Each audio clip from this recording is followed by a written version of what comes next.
Coach Shot Reyes wala pa ring tiwala kay Renz Abando kagaya noon at Jordan Clarkson na dismaya sa kanyang mga teammates. Yan ang ating mga pag-uusapan sa video natin na ito.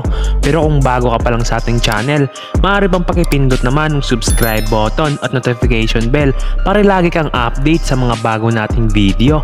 Maraming salamat mga boss! Sa kasamaang palad ay natalo ang ating pambato na Gilas Pilipinas sa kanilang second game kontra sa Angola. At isa nga sa mga napansin ng mga fans ay wala pa ring tiwala si Coach Shot kay Renz Abando kaya natalo ang ating national team. Matatanda ang nangyari na din ito noong FIBA World Cup qualifiers kung saan hindi nga nabigyan ng mahabang playing time itong si Renz Abando na nagresulta sa pagiging bangko. Sinisi nga noon ng mga fans si Coach Shot Reyes dahil sa walang tiwalang binigay kay Renz noon at tila naging sampal kay Coach Shot ang mga naging achievements ni Renz Abando this year sa Korean Basketball League. Ngunit parang hindi naging sapat ang mga awards and achievements ni Renz Abando para mapatunayan kay Coach Shot na malaki ang magagawang tulong ni Renz para sa Gilas. Dahil naulit na naman kay Renz ang pagiging bangko ng Gilas kagabi. Nakapagtala nga lang si Renz ng 2 points, 1 rebounds, 1 assist in 5 minutes playing time. At huli na nang ipasok at mabigyan ng tiwala itong si Renz. Talagang napakaikling minuto lang ang pinagkatiwala ni Coach Shot kay Renz Abando mga boss.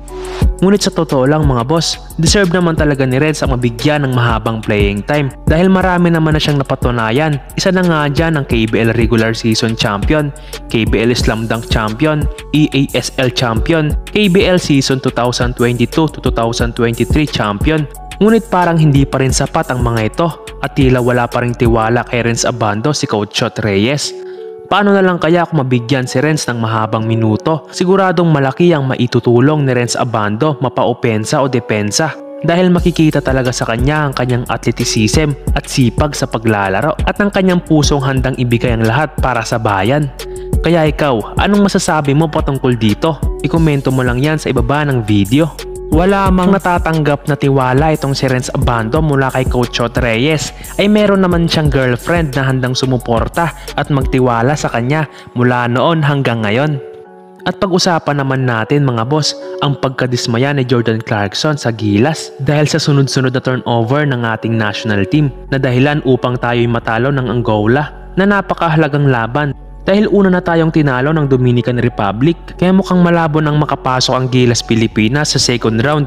Gayunpaman, napatunayan naman ni JC na worth it ang paglalaro niya sa ating national team. Dahil siya lang naman ang halos bumubuhat sa Gilas. Nakapagtala nga siya ng 21 points, 3 rebounds at 7 assists na sinundan naman ni AJ Edu ng 9 points.